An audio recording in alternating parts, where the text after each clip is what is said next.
La revue de presse d'Europe 1, Olivier Delagarde, évidemment, les Français aujourd'hui attendent le résultat de la motion de censure contre François Bayrou. Eh bien non. Oui, c'est ce que j'allais vous dire. Eh bien non, ils n'en ont rien à fiche à battre. Ils s'en balancent, Dimitri.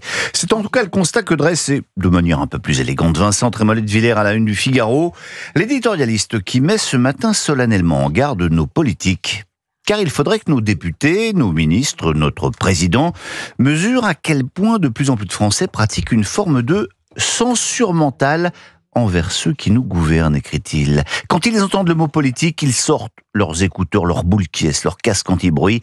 Les Français ont la tête ailleurs, prévient-il. Mais où l'ont-ils, cette tête ? Eh bien, un rapide coup d'œil à la une du Parisien nous l'indique.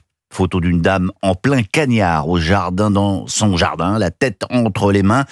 Parce que ça tourne au supplice, titre le journal. Vous avez souffert hier, attendez de voir ce mardi, prévient un prévisionniste à Météo France dans les colonnes du journal.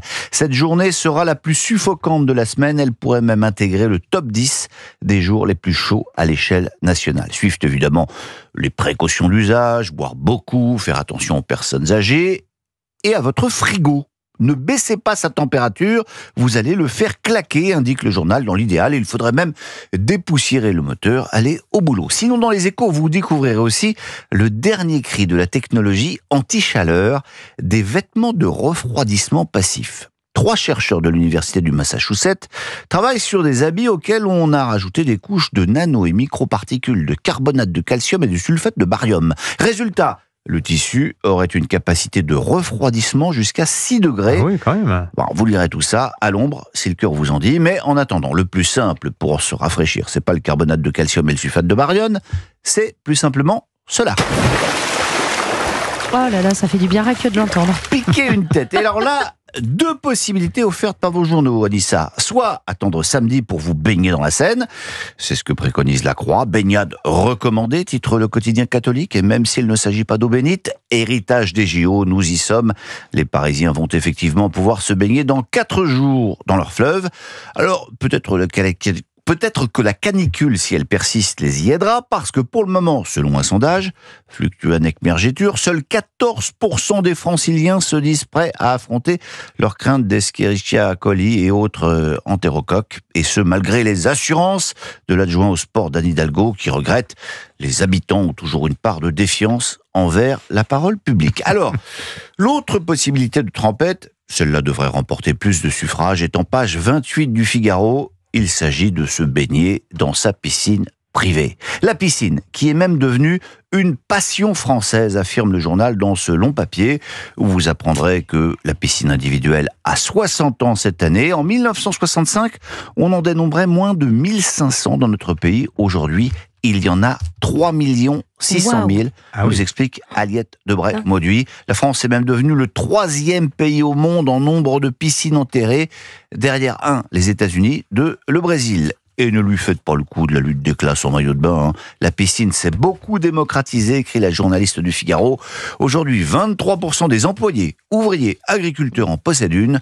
Comptez quand même entre 25 et 50 000 euros pour le bassin de vos rêves. Sinon, Olivier, on peut aussi rester chez soi au frais à regarder la télévision. Ah oui. Top, je suis une émission née en 1988. Je suis diffusé tous les jours à 18h10 sur France 3. Je vais bientôt disparaître. Je suis... Question pour un champion. Bingo. Ce sont les Échos qui s'alarment de la disparition programmée de... Vous auriez pu nous dire. Question pour un champion. Vous avez gagné. Je suis une émission qui pose des questions à des champions. Je suis... Une émission populaire, regardée par un public plutôt âgé, Dimitri. Elle a peut-être le tort de ne pas être assez parisienne, assez woke ou intersectionnelle. Comme les chiffres et les lettres, elle va être reléguée le week-end, ce qui est, télévisuellement parlant, l'antichambre de la mort. La direction de France Télé explique avec des trémolos dans la voix et des larmes de crocodile plein les yeux que cette suppression n'a pas été facile, qu'elle s'inscrit dans un contexte budgétaire particulièrement contraint. Mais Marina Alcaraz, qui signe le papier, souligne quant à elle que l'émission n'est pas très chère et que si les audiences ne sont pas flamberges, elles sont tout de même au-dessus des moyennes globales de France 3. Vous avez les chiffres d'audience de Question pour un champion ? 11,3. Quand on veut tuer son chien, dit l'adage, on dit qu'il a la rage. Alors après le chien, un petit mot du blaireau.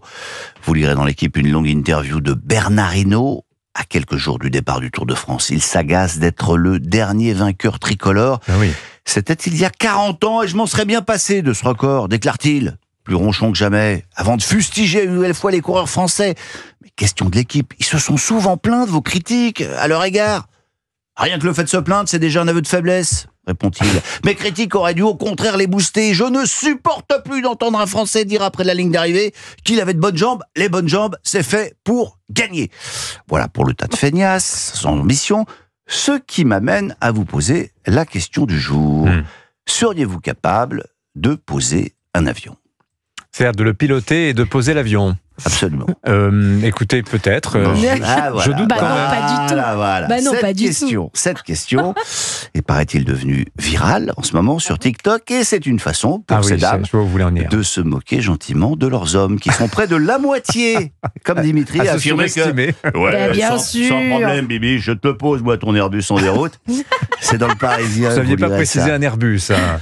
Alors, bien sûr, c'est impossible de Comme piloter un avion sans formation et encore Bah moins de oui. le poser, mon cher Dimitri. Et Enfin. chacun de se J'ai joué à moquer Flight de... Simulator, hein, pour qui vous me prenez. Chacun de se moquer évidemment de l'ego surdimensionné de ces mâles alpha, un peu bêta, reste quand même une énigme. Comment se fait-il que 46% des hommes se disent prêts à affronter finalement le danger et l'impossible alors que moins de 10% des femmes se déclarent prêtes à relever le gant? Un avion sans aile. J'ai chanté toute la nuit. C'est marrant parce que sans nous prévenir, on a répondu comme la majorité des Français voilà. en fait, hein, Dimitri. Comme un Hein. alpha bêta et comme une femme. Ouais, voilà. Ça nous laisse tous C'est complètement pas sans si voix. difficile à poser un avion. Ça dépend. Et si un vent de travers, comme ça, mais si, il fait beau. Et... Commencez par reboucher le tube Et de que la piste dentifrice. est plate. On en reparlera après. Oh là, attendez, là, c'est... Ah là, on part sur un débat. Attention. Merci beaucoup, Olivier Delagarde. Votre revue de presse chaque matin sur Europe 1.